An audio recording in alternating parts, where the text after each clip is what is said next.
largest world headquarters in New York. This is World News Tonight. Good evening, everyone, and thanks so much for joining us on this busy Sunday. I'm Rachel Scott in for Lindsay Davis. President Trump making news just moments ago, what he just said about new tariffs. But we do begin tonight with multiple cross-country winter storms taking aim. More than 18 million people are now on alert from North Carolina to New Jersey. It comes as millions are digging out from the biggest snowfall of the season here in New York City. Snow in Massachusetts making for treacherous driving conditions with multiple accidents and spinouts. More than 8 inches falling in some parts of that state. And later this week, the I-95 corridor, including Washington, D.C., Philadelphia, and Boston, now facing a parade of storms with more rain and snow in the forecast. ABC meteorologist Samara Theodore leads us off tonight. Tonight, that powerful, fast-moving winter storm unleashing heavy snow across the Northeast. More than a foot falling in some areas. You gotta take it slow. A little slippery out there. Yeah, it came down pretty quick. In New York City, the biggest snowfall of the season. More than 3 inches of heavy, wet snow accumulating. Accidents across the storm zone. In Bourne, Massachusetts, a tow truck operator retrieving this vehicle after it went off the roadway. In Danbury, Connecticut, this morning, we met Jason Brown, clearing the snow off his car, preparing for a 70-mile drive to Queens. Did you know it was coming? Yeah, I know it's coming out a lot. Didn't know it was going to be like this much. You did? Yeah. And back in Massachusetts, a race to clear sidewalks in New Bedford. Boston getting more than 5 inches, its biggest snowfall in 3 years. At Logan Airport, more than 450 flights delayed or canceled, more than 3,500 nationwide. That system striking the Midwest yesterday, blanketing Minneapolis in snow. The area now facing another Arctic blast. Temperatures not expected to rise above freezing for at least the next week. So let's get right to Samara Theodore. And Samara, you're tracking multiple storms. The East Coast facing even more this week.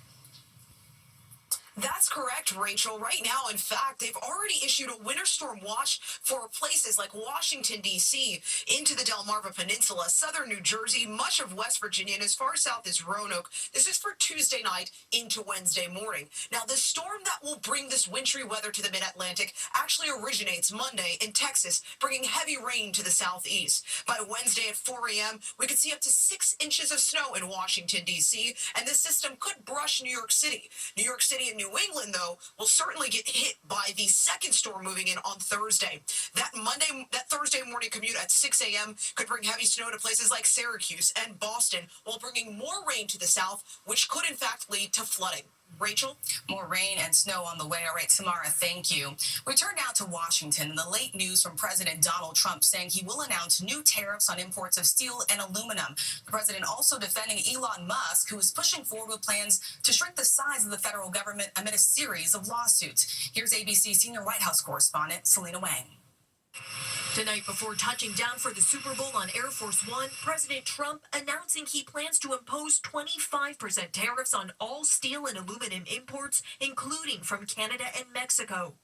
It's the latest news from the White House after a day of blasting judges who are pumping the brakes on Trump and Elon Musk's latest attempts to shrink the size of the federal government. Vice President J.D. Vance disputing their judicial authority, writing, "Judges aren't allowed to control the executive's legitimate power."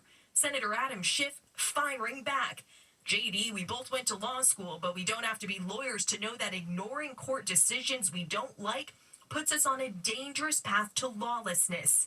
Elon Musk, now head of the newly formed Department of Government Efficiency, calling for those federal judges to be impeached, writing, "It's time," and that the one who paused his department's access needs to be impeached now. Trump in a Super Bowl Sunday interview on Fox defending Musk. Bottom line, you say you trust him. Trust Elon? Oh, he's not gaining anything. In fact, I wonder how he can devote the time to it. He's so into it. But I told him to do that. Then I'm going to tell him very soon, like maybe in 24 hours, to go check the Department of Education. He's going to find the same thing. Then I'm going to go to the military. Let's check the military. The Trump administration's rebuke of the courts coming after a judge temporarily blocked DOJ's access at the Department of Treasury. millions of Americans' sensitive information, like Social Security and bank account details, kept out of reach after 19 states sued. And USAID's future now in limbo after another federal judge halted plans to place thousands of its workers on leave at the relief agency that provides food to millions of malnourished children around the world. So this is a disaster, not just from a humanitarian standpoint, from the standpoint of all the beneficiaries who may in fact die because they won't have access to U.S. resources, but it's a disaster for U.S. national interests and national security. And overnight, the Consumer Financial Protection Bureau, a government watchdog charged with safeguarding consumers' finances, ordered to cease all supervision and examination activity.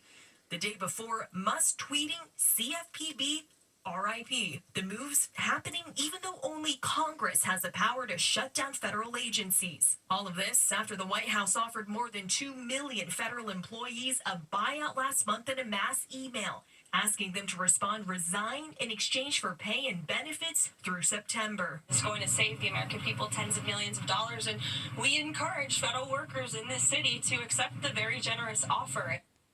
And Rachel, labor unions and Democrats are warning federal workers not to accept the deal, saying that the administration won't be able to pay them out because Congress has not approved the funds. So far, more than 65,000 workers have accepted that offer. Rachel. All right, Selena, and one more question for you tonight from the White House on the news that you just reported. The president telling reporters he plans to announce new tariffs. What more are you learning tonight? That's right. President Trump said he's planning to announce 25% tariffs on all steel and aluminum imports. He also said he's planning to announce reciprocal tariffs next week. So that means matching the duties that other countries impose on American products. But economists are warning that tariffs are taxes on consumers by raising the price of goods. Rachel? Selena Wang tracking multiple headlines from the White House tonight. All right, Selena, thank you. We turn now to the unprecedented security in New Orleans for Super Bowl 59. Law enforcement is typically on high alert, but there's even more protection this year with President Trump attending, the first time for a sitting president. More now from ABC's Morgan Norwood. Tonight, President Donald Trump making history, arriving in New Orleans this afternoon to watch the Kansas City Chiefs face off against the Philadelphia Eagles at the Caesars Superdome, becoming the first sitting commander-in-chief to attend a Super Bowl, with the president joining an estimated 125,000 visitors to the city for the biggest spectacle in sports. Signs of heightened security are everywhere. I definitely feel like the security's been really on point today. It's the police in force, the National Guard. Everything looks like they're really taking it very seriously. Authorities say preparations for the game began at least a year ago, but took on new urgency after the deadly New Year's Day terror attack in the French Quarter. A Texas man driving a truck bearing an ISIS flag into a crowd of revelers on Bourbon Street, killing 14 people and injuring dozens more. As tonight's party gets started, there are more than 2,700 law enforcement officers on the ground. Everybody brought a little bit more to the table so that we can make sure this is the most safe and secure Super Bowl ever. And Rachel, NFL officials say the Superdome will be the safest place this weekend. We've seen Secret Service agents at media screening checkpoints, police drones also flying above us, and AI tools are monitoring and scanning for threats in real time. Measures that will likely stick around beyond the game and through Mardi Gras. Rachel? Morgan Norwood reporting from New Orleans tonight. Morgan, thank you. Next tonight, new concerns about the bird flu. The new images coming in with egg prices soaring to record highs and shortages nationwide. The new heist in Seattle just days after 100,000 eggs were stolen in Pennsylvania. Here's ABC's Ika Johnshi. Tonight, as the bird flu outbreak sends the price of eggs to record highs, more evidence that the grocery staple is becoming an attractive target for thieves. New surveillance video showing two suspects entering a refrigerated shed behind a Seattle cafe in the middle of the night, loading hundreds of dollars worth of eggs and other breakfast foods into a white van before fleeing the scene. This comes as police are investigating another theft in Pennsylvania earlier this month, this one targeting a distribution facility for Pete and Jerry's eggs, where thieves were able to get away with 100,000 eggs worth approximately $40,000, leading the company to beef up security. If it happened once, it could happen again, so we are putting additional measures in place. In just the last month, more than 20 million birds have been impacted by bird flu across the country, creating a nationwide egg shortage as infected flocks are culled and their eggs destroyed to control the spread of the virus. The bird flu also infecting animals inside 2 iconic New York City zoos. 3 ducks at the Queens Zoo and as many as 12 birds at the Bronx Zoo are believed to have died from the virus, according to the Wildlife Conservation Society, which operates the parks. The organization releasing a statement. As a precaution over the last 2 weeks, we moved vulnerable bird species to protected areas in our parks. Our veterinarians and curators continue to closely monitor the situation in the region and are collaborating with city, state, and federal agencies. The news following Governor Kathy Hochul's order temporarily shuttering all live bird markets in the city and surrounding suburban communities. There is no immediate public health threat. We have been vigilant and will remain vigilant so New Yorkers can go about their lives with peace of mind. Rachel, according to the CDC, 67 people have been infected in the U.S., most coming in contact with sick or dead animals, and officials saying there still has been no human-to-human spread of the virus. Rachel? All right, Ike, thank you. Next tonight, the air tragedy in Alaska. The bodies of 10 people killed, now recovered and identified. Family and friends speaking out about their loved ones as investigators try to figure out what exactly happened. Here's ABC's Jacqueline Lee. As investigators work to determine what brought down that passenger plane in Alaska that left 10 people dead, tonight we're hearing from friends and family members of the victims. 34-year-old Delalu Kachitag, a tribal member of the native village of Unalakleet, was on board. His sister, heartbroken. TK loved the country. He loved being on a snow machine. He loved being in a boat. Troopers identifying all 10 victims this weekend. Among them, 52-year-old Leanne Ryan, a retired teacher who worked for the Alaska State Mentor Project. Nome Public Schools honoring her on Facebook, writing, "She had such a cheerful and bubbly personality and dedicated her post-retirement life to growing new teachers and encouraging them through those first incredibly tough years. She will be sorely missed." The Coast Guard locating the wreckage of that Bering Air single-engine plane on ice in the Bering Sea Friday, 34 miles southeast of its intended destination in Nome. Authorities say it vanished off radar about 40 minutes into the flight in bad weather. Please know that we'll work diligently to determine how this happened. Rachel, this is now the third major aviation incident in a week that the NTSB is investigating. Officials there emphasize it is safe to fly. Rachel. Heartbreaking for those families. Jacqueline, thank you. Overseas now, and to the reports that the newly freed Israeli hostages were abused during 16 months in captivity, appearing thin and frail. So let's bring in ABC's Britt Clenna in Tel Aviv tonight. And Britt, what more are you learning about those hostages?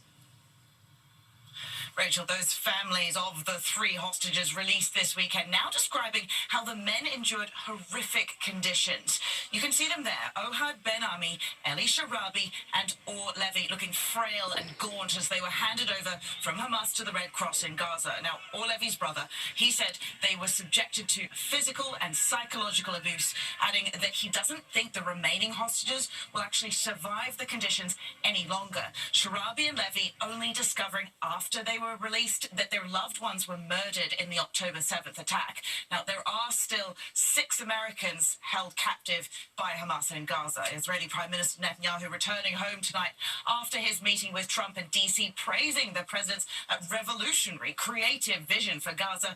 A nod to Trump's bombshell proposal to clear out the Palestinians there, something outrightly rejected by Palestinian authorities. It comes as Israeli forces withdrew from a strategic corridor in Gaza, allowing Palestinians to move freely there for the first time, many returning to staggering devastation. Now, negotiators are working to get this current ceasefire to phase 2. Rachel?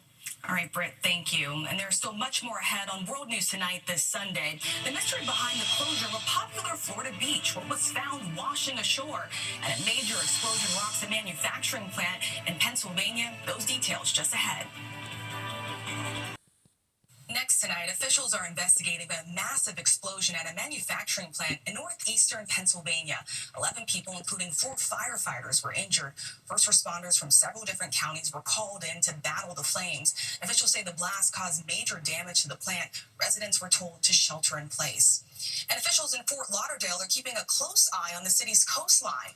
This weekend, beaches were closed for a time after balls of tar were spotted on the shoreline. Swimmers were told to stay away. Other beaches in the area also reported seeing the oily substances. The Coast Guard is now investigating. When we come back, the major recall involving baked goods because of possible listeria contaminations. Dozens of different products. To the index now, a major consumer recall tonight involving 60 varieties of baked goods because of concerns over listeria contamination. About 2 million products, some were sold at Dunkin' Donuts, all were made before December 13th. There's a full list on the FDA's website. Tonight, special honors for the crew killed in that deadly crash between a commuter jet and a helicopter in Washington, D.C. All 4 crew on board given the airline's President's Award. And in Kansas, farmers paying tribute to one of their own. They lined a country road with heavy equipment in memory of Bob and Lori Chirac, husband and wife farmers who died. Businesses also closed briefly on the day of their funerals. When we come back, a sportscasting legend and his remarkable return.